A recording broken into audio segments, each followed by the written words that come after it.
Tales, and the piece grew out of many pieces that have come into my practice about 2 years ago. I have committed to not throwing away pieces, so anyone who breaks a piece of pottery or throws away a piece of artwork that hasn't been finished or a test tile, they donate those bits to me because they know I've been working with fragments over the last few years and I don't throw them away. And so as I go to install a show somewhere, I'll pack up all the boxes of all the shards and all the pieces of throwaway sculpture, and they all go to the new place. And the people I work with will bring objects and sometimes trade objects, and we'll build the thing together. And so it changes every time it goes. So, the narratives that come into the work are what the tales are referring to. The name Roaming Tales comes from noticing the last time that I was making the work in Regina that a lot of the pieces had come from faraway places.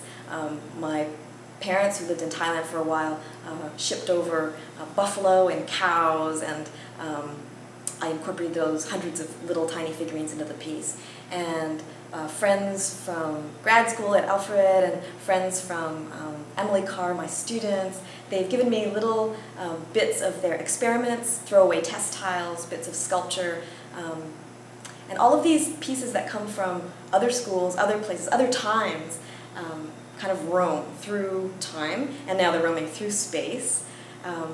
But also the show itself kind of picks itself up, it collects all of its disparate parts, gets itself into boxes somehow, miraculously, and then it goes to the next site where it's built. And because it's built with different people in different place, and people are bringing objects and trading objects and changing objects, dropping objects, all of that kind of transformation allows a piece to roam in a way that allows it to grow and also to diminish.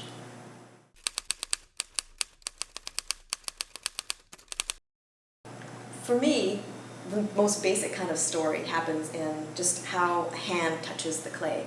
So when a piece of clay is rolled into a coil and I pinch it with my fingers, I can see how each finger has pinched the clay. And so each pinch becomes part of the story, something that happens over time.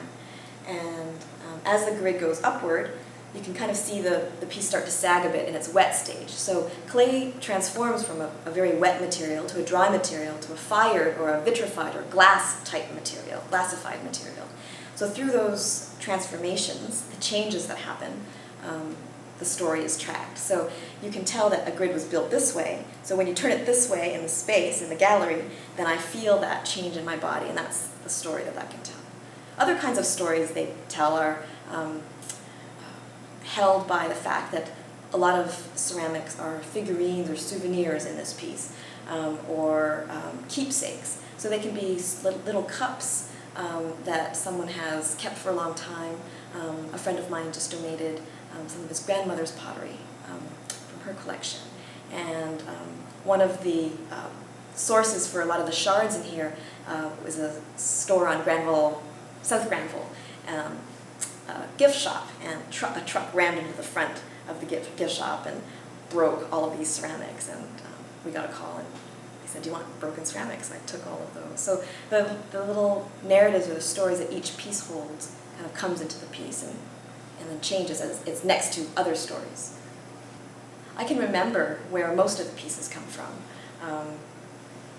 Students, friends, old acquaintances, and sometimes the pieces from long ago get embedded in a piece. I fire these grids many times, so I might take a piece and put it in the middle of a grid or a lattice work structure and build around it and build around it, and then glaze it just like traditional ceramic process, and put it in a kiln.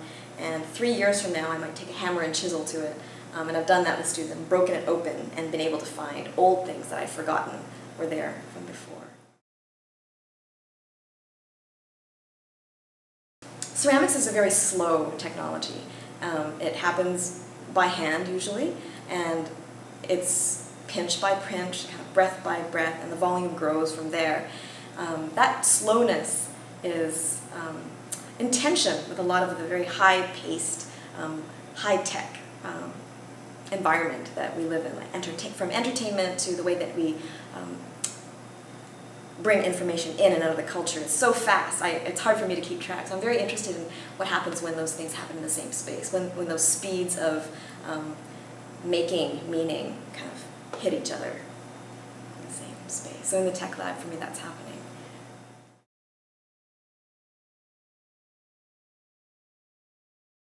I was working a website design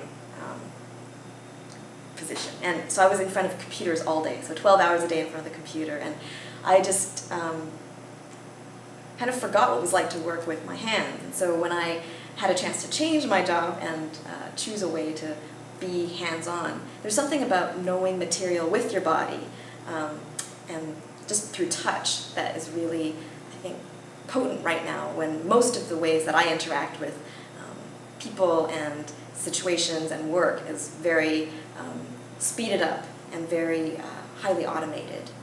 So for me, when something is pinched and something is lifted and something, even by its size, kind of threatens my physical space, it encroaches on my physical space, that direct contact with my body is an intention with the things that are highly automated.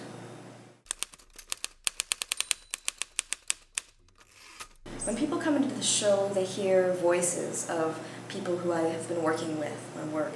They hear sounds of the making process, little clinking of shards on wood surfaces. They hear people talking about their lives and talking about the situation, this odd situation of being put into a gallery space, which is kind of a very foreign space for most people, and then being allowed to do whatever they want with material. So a lot of the teens that I worked with in Regina asked if they could break pieces. And so a lot of the sounds of aggression and sounds of fragility, that kind of breaking and fracturing, are what people encounter in the room.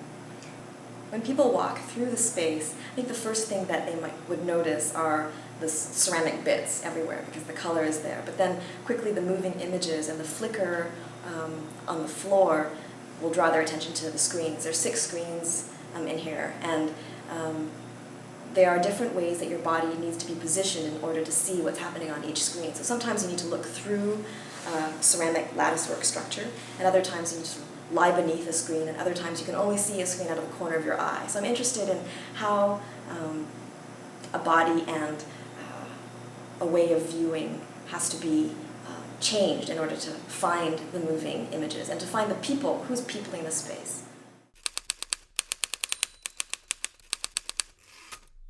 This is the 3rd time I've been able to bring all of the component parts, all the little bits and shards and figurines and pieces of kitsch ceramics into a space and build with people.